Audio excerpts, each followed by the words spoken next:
ભરૂચ જિલ્લામાં કાયદો અને વ્યવસ્થાની પરિસ્થિતિ સુદૃઢ રાખવા અને મિલકત સંબંધી ગુનાઓ ઉકેલવા અંગે ભરૂચ જિલ્લા પોલીસ અધિક્ષક અક્ષરાજ દ્વારા આપવામાં આવેલ ખાસ સૂચનાઓ અન્વયે પાનોલી પોલીસે મોટી સફળતા મેળવી હતી। નાયબ પોલીસ અધિક્ષક ડોક્ટર કુશલ ઓઝા અંકલેશ્વર વિભાગના માર્ગદર્શન હેઠળ પાનોલી પોલીસ સ્ટેશનના પોલીસ ઇન્સ્પેક્ટર એમ.વી. રાઠોડ અને તેમની ટીમ પાનોલી જીઆઈડીસીમાં આવેલ એસએમએલ લિમિટેડ કંપનીમાંથી ખાતરની બેગો સગેવગે કરવાના ગુનાનો પર્દાફાશ કરી તમામ આરોપીઓનો મુદ્દામાલ સાથે ઝડપી પાડ્યા હતા।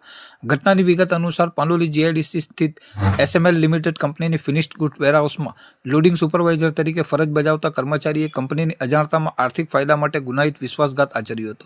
ગત 24/7/2026ના રોજ નોંધાયેલ ગુના મુજબ આરોપી લોડિંગ સુપરવાઇઝરે ટ્રક નંબર WB23D8306ના ડ્રાઈવર સાથે મેળાપીપણું કરીને કંપનીની પરવાનગી વગર ટેકનોઝેડ નામના કિંમતી ફર્ટિલાઇઝર ખાતરની કુલ 71 થેલીઓ, જે પૈકી એક થેલીની કિંમત આશરે 8,960 એટલે કે કુલ કિંમત ₹6,36,160 બારોબાર લોડ કરાવી દીધી હતી। ત્યારબાદ આ જથ્થો પોતાના અંગત મિત્ર ઇમ્તિયાઝ પઠાણ રહેવાસી પાલેજને સગેવગે કરી આપી કંપની સાથે મોટો વિશ્વાસઘાત કર્યો હતો। આ અંગે પાનોલી પોલીસ મથકે ભારતીય ન્યાય સંહિતા 2023ની કલમ 316 4 અને 54 હેઠળ ગુનો દાખલ કરવામાં આવ્યો હતો।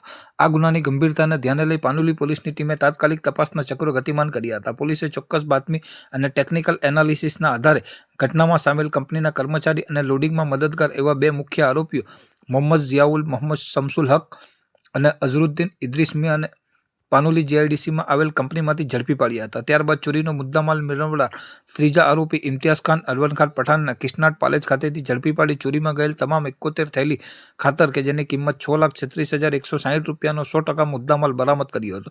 પોલીસે ત્રણેય આરોપીઓની અટકાયત કરી આગળની કાયદેસરની ધોરણસરની કાર્યવાહી હાથ ધરી છે।